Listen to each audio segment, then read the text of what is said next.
और अभी हम मौसरी गए थे। अभी हम लोग यहाँ पर मौसरी गए थे जहाँ पर उनके शव को ले जाया गया है। वहाँ उनकी MLC हो रही है, पोस्टमार्टम हो रहा है। अब हम परिवार से मिलने के लिए उनके घर पे आए, क्योंकि एक बहुत बड़ी घटना है। किसी परिवार के 9 लोग जाना एक बहुत बड़ी घटना है। आप सोचिए, पूरी बिल्डिंग में आग लगी और उसके बाद 9 लोगों की जान चली गई। अभी सेम ऐसी घटना हमने पालम में देखने के लिए मिली थी हम लोगों को। मुझे लगता है कि हमें उससे बहुत कुछ सीख लेना चाहिए था। अगर हम वहाँ सीख ले लेते तो ऐसी घटनाएं नहीं होती। हमें समझना पड़ेगा कि आज अभी हम परिवार से मिलने आए थे। परिवार बहुत दुख में है, उनके घर के लोग गए, हम सब उनके साथ खड़े हैं। हम लोग, हमारी पूरी पार्टी, हम सब उनके साथ खड़े हुए हैं। लेकिन हमें समझना पड़ेगा कि सरकार को फायर ब्रिगेड को मॉडर्नाइज करना पड़ेगा। और आज फायर ब्रिगेड के पास, क्योंकि मैं कई जगह मौके पर पहुँचता हूँ तो वहाँ देखने को मिलता है कि फायर ब्रिगेड का जो पहुँचने का टाइम है, आज दिल्ली की हर विधानसभा फायर ब्रिगेड के स्टेशन हैं, लेकिन पहुँचने का जो टाइम है 1-1, 1.5 घंटे में तब्दील होता जा रहा है। अगर हमें उसे 10 मिनट, 5-15 मिनट पर नहीं लेके आएंगे तो ऐसी घटनाएं बढ़ती रहेंगी। अगर ऐसी घटना होंगी और उन्हें समय पर काबू नहीं किया जाएगा तो लोगों की जान जाएगी। और इसके लिए सरकार को जागना चाहिए, ऐसे सूट्स बनाने चाहिए, क्योंकि हम इतने एडवांस में जी रहे हैं जहां पर आज कोई भी आदमी आग में घुस के ऐसे सूट्स होते हैं जो घुस सकता है। लेकिन मैं देखता हूँ फायर ब्रिगेड के पास ऐसे चीज़ें नहीं है। उन्हें अपनी जान पे खेलना पड़ता है अंदर जाने के लिए। हमें उन्हें मॉडर्नाइज करना पड़ेगा और हम परिवार के साथ हैं। और जो भी होगा, हम परिवार के साथ इस दुख की घड़ी में खड़े हुए हैं और हम सब उनके सूचना देने के लिए पहुँचे हैं। तो शक्ति दे और ये जो बड़ी त्रासदी है उस त्रासदी से उबर पाए। अभी सारी घटना की ठीक से जानकारी नहीं है।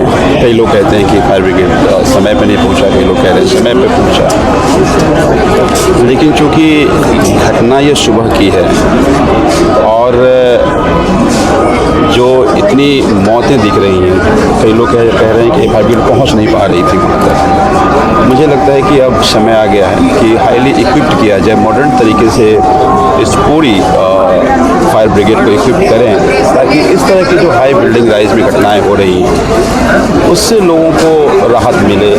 प्रॉपर नेटिंग की व्यवस्था हो, इलेक्ट्रिक सीढ़ी की व्यवस्था हो, और जो हाई स्पीड की जो फॉगिंग वायर होते हैं उसकी व्यवस्था हो। मैं मानता हूँ कि फायर ब्रिगेड में भी बहुत सारी अभी चुनौतियाँ हैं। मैं तो देख रहा हूँ फायर ब्रिगेड के जो स्टाफ है उनके पास ठीक से फायर शूट नहीं है, शूज नहीं है, तो क्या ही इतनी बड़ी त्रासदी को जो कंट्रोल कर पाएंगे। तो मुझे लगता है कि ये सरकार बड़ी बड़ी बात करने के बजाय इस सबसे लेसन ले और आगे इस तरह की घटनाएं ना हो, उसको रोका जा सके, उस पर काम करें। सर, ये जैसे कि आपको पता होगा डिजिटल लॉक भी लगा हुआ था, तो डिजिटल लॉक की जो ये टेक्नोलॉजी है इसको लेके आप कैसे देखते हैं? मैंने वही कहा कि देखिए, अब मॉडर्नाइज चीज़ों को मॉडर्नाइज करना पड़ेगा। तो ये सब चुनौतियाँ हैं।